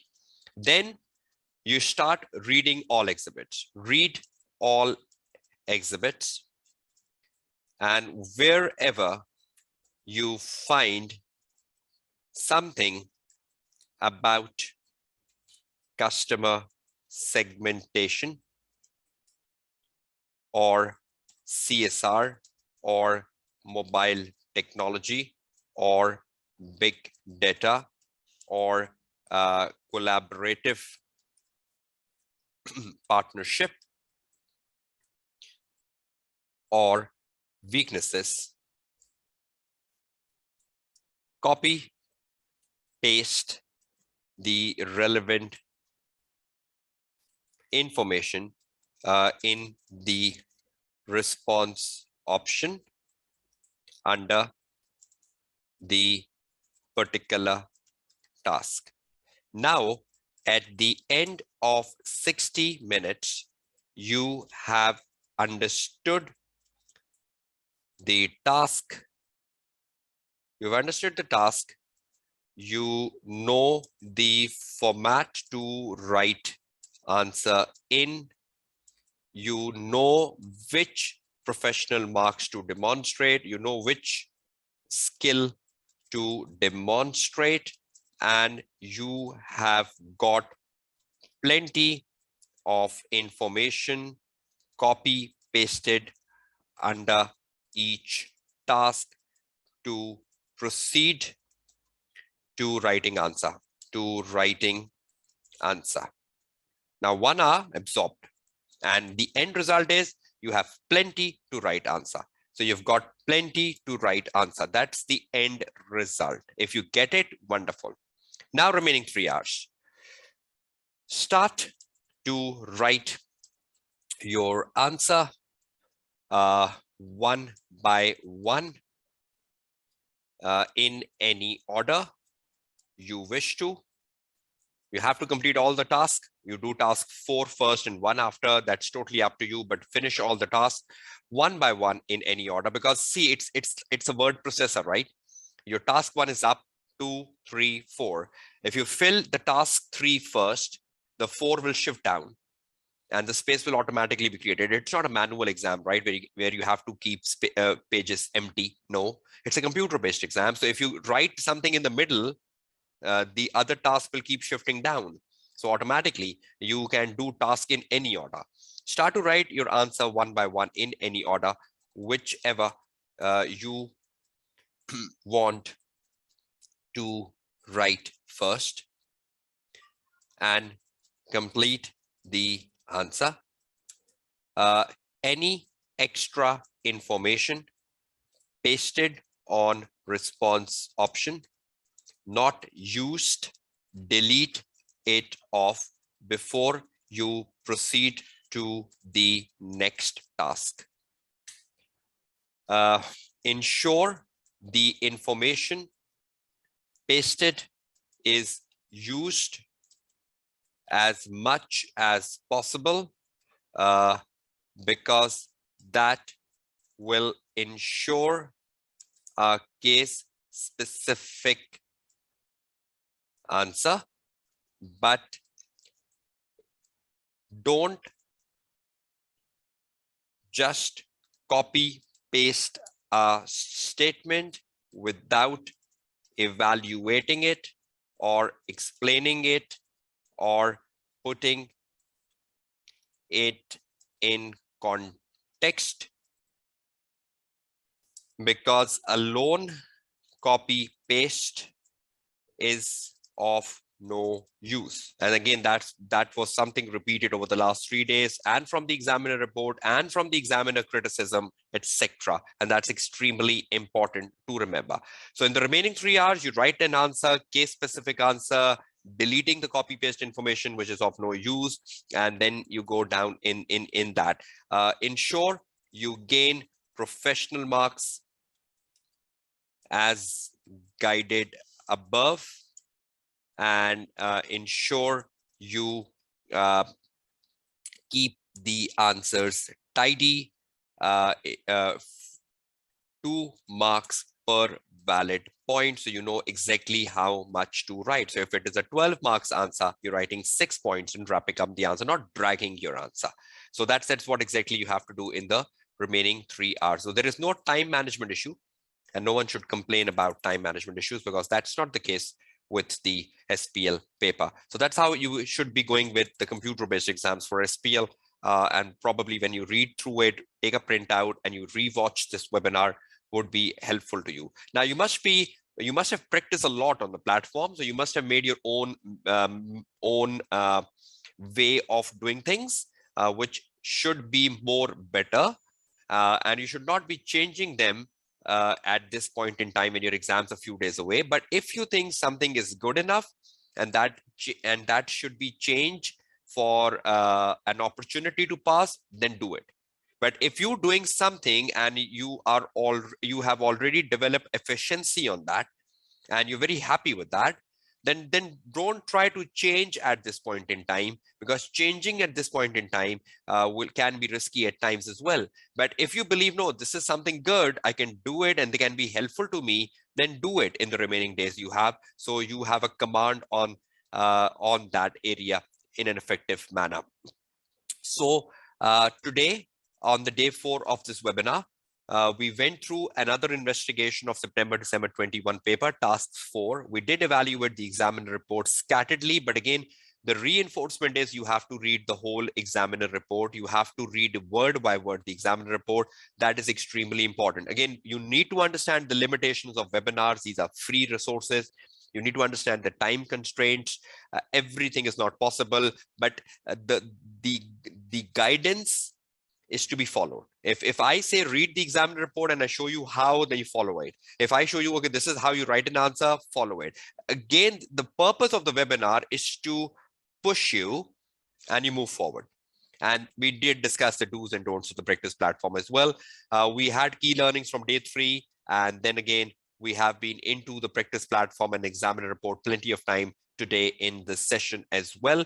So I hope you thoroughly enjoyed the sessions, and I will be meeting you back for one final day, which will be the day 5 tomorrow, where we are just taking an holistic overview of SBL, trying to ensure that the importance of articles, theories, models, what to remember, how to remember, what are key things examiner looks for in terms of technical knowledge, looking at the past paper. Okay, this has been very common, this has been very repetitive, this comes a lot, because since September 18 to now, we have plenty of exam questions to analyze. What are more core areas, or what are more focused areas of the examining team, in which areas we should not be underprepared.